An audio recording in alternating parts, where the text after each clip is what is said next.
Assalamualaikum warahmatullahi wabarakatuh. Perkenalkan, nama saya Lutfia Iman Hani, NIM 1931041159. Di sini saya akan menjelaskan tentang materi tentang rehabilitas. Pengertian rehabilitas adalah berhubungan dengan masalah kepercayaan. Maka pengertian rehabilitas tes berhubungan dengan masalah ketetapan hasil tes atau seandainya hasilnya berubah-ubah.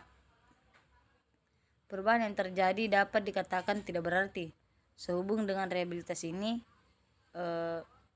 Scarfia B, Andreson dan kawan-kawan menyatakan bahwa persyaratan bagi tes yaitu validitas dan rehabilitas ini penting.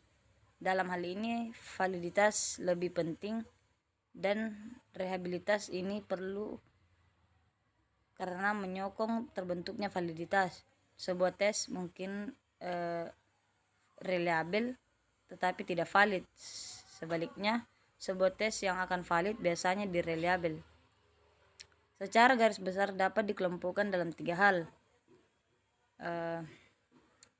Hal yang berhubung dengan tes itu sendiri yaitu panjang tes dan kualitas butir-butir soalnya. Dalam menghitung besarnya reliabilitas berhubungan dengan penambahan banyaknya butir soal dalam tes ini, ada sebuah rumus yang diberikan oleh Spearman dan Brown sehingga terkenal dengan rumus Spearman-Brown.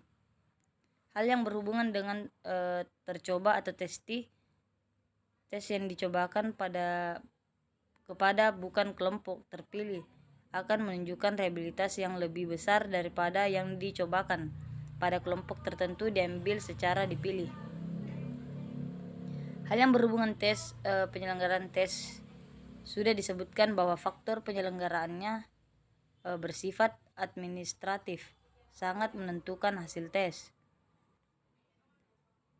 Cara mencari besaran reliabilitas. Sekali lagi, reliabilitas adalah ketetapan suatu tes apabila diteskan kepada subjek yang sama. Untuk mengetahui ketetapan ini, pada dasarnya dilihat dari kesejajaran hasil. Seperti halnya beberapa teknik juga menggunakan rumus korelasi produk momen untuk mengetahui validitas kesejajaran hasil reliabilitas tes. Kriteria yang digunakan untuk mengetahui ketetapan yang adanya di luar tes atau konsistensi eksternal, dan pada tes itu sendiri konsistensi internal. Metode bentuk paralel. Dalam menggunakan metode tes paralel ini, mengetes harusnya menyiapkan 2 buah tes dan masing-masing dicobakan pada kelompok siswa yang sama. Oleh karena itu ada orang menyebutkan sebagai double test.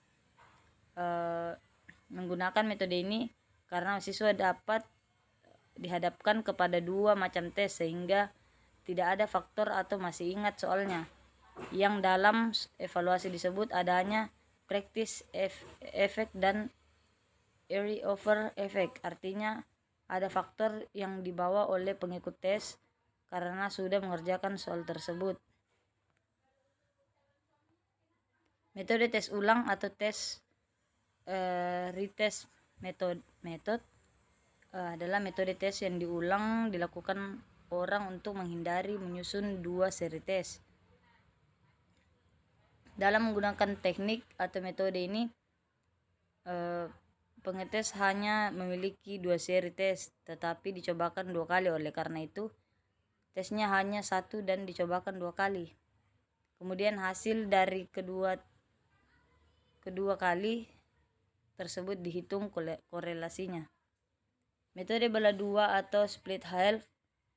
Kelemahan menggunakan metode 2 tes ini dapat diatasi dengan metode ketiga yaitu belah 2. Dalam menggunakan metode ini, mengetes hanya menggunakan sebuah tes yang dicobakan 1 kali. Oleh karena itu disebut juga single test, single trial method. Pembelahan hanya memilih salah satu saja. Untuk selanjutnya dihitung dengan korelasi produk momen. Yang pertama itu pembelahan ganjil atau genap sampai genap. Kedua itu pembelahan awal dan akhir. Menghitung dan korelasi produk momen, pembelahan ganjil genap untuk mencari reliabilitas seluruh tes digunakan rumus Spearman-Brown yang rumusnya telah dikemukakan tadi.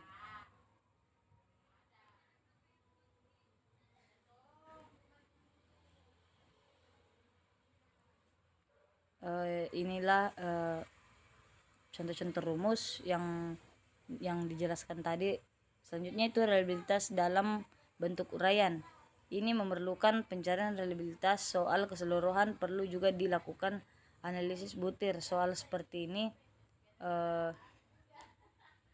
yang berbentuk objektif.